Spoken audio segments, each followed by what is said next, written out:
Hey, I'm Britt, and I just recently drove my American car across the US-Canadian border to be with my husband. Yes, you can drive your American car across the border even during the pandemic, but there are three important things you must do to make life a whole lot easier. So the first one, probably pretty straightforward and something you already thought of is, does my insurance cover me in Canada?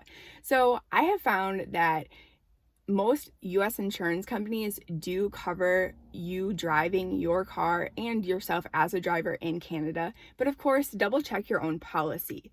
The thing that I didn't know and was a little surprised by is I had to have this fancy dancy little card from my insurance company that was specific for Canada.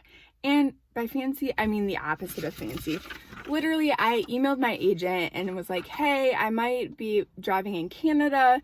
Could you just send me the extra verification that I need? And within like 5 minutes, they sent me this card, which honestly, I just printed it off and it doesn't really have any information that's different than my standard insurance card that's in my glove box, but it does say on the top, Canada non-resident inter-province motor vehicle liability insurance card. So apparently this makes the Canadian government feel a whole lot better. So just save yourself some grief in the unfortunate circumstances that you may find yourself needing to show law enforcement that your car and yourself as a driver is properly insured. Secondly, this one kind of depends on how long you're planning to be in Canada, but we are in the middle of a global pandemic and better be safe than sorry.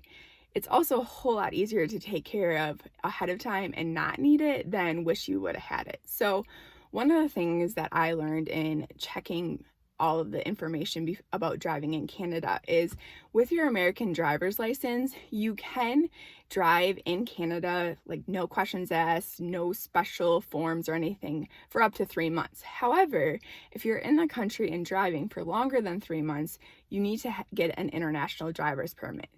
That process is super simple, and quite honestly, this kind of feels like a joke, but you do have to submit an application to AAA, send in $20, 2 passport photos, and they will send you this lovely international driver's permit. It is good in like I think 143 or 173 different countries. So I mean, if you want to tell your friends that you can drive in Turkmenistan, then you can also get this, and that not only will help you drive in Canada but in different parts of the world. So it is a simple process, but there are some couple important things that you should know about this process is that you can apply from outside of the United States. So make sure before you leave the US, you send in your information and give yourself plenty of time to get it mailed back to you. In my case, I wasn't able to go in person to a AAA office locally because they were all closed because of the lockdowns and various things. So they may be more opened up, but depending on where you're living, it may just be easier to mail in your application. And I will say I was very impressed about how fast they turned this around. I think they tell you to like anticipate it coming in about a month, but I think I got mine as quick as 2 weeks. So that was a pretty easy process. The other thing is, I was like, oh, no problem. I'll just change my car to metric displays once I cross the border.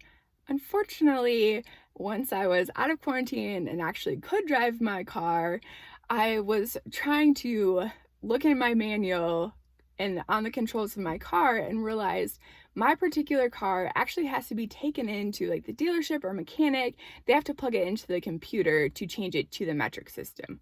Why that is, I don't know.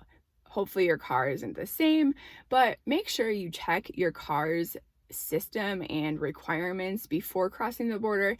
If you're going to be here long term and you want to change your car over to more of a metric friendly displays, I mean, my speedometer does tell me kilometers per hour, but it's very tiny.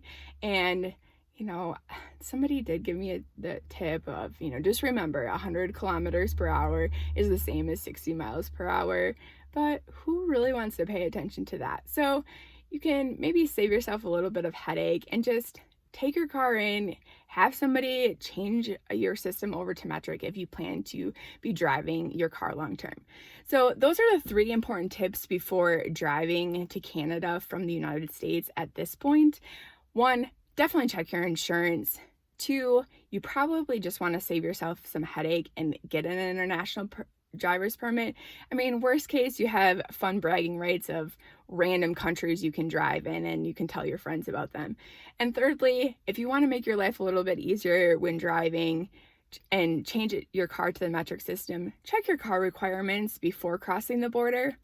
I'll have some more information about importing and exporting your car in a different video. In the meantime, subscribe to this channel and you can follow my adventure about immigrating to Canada.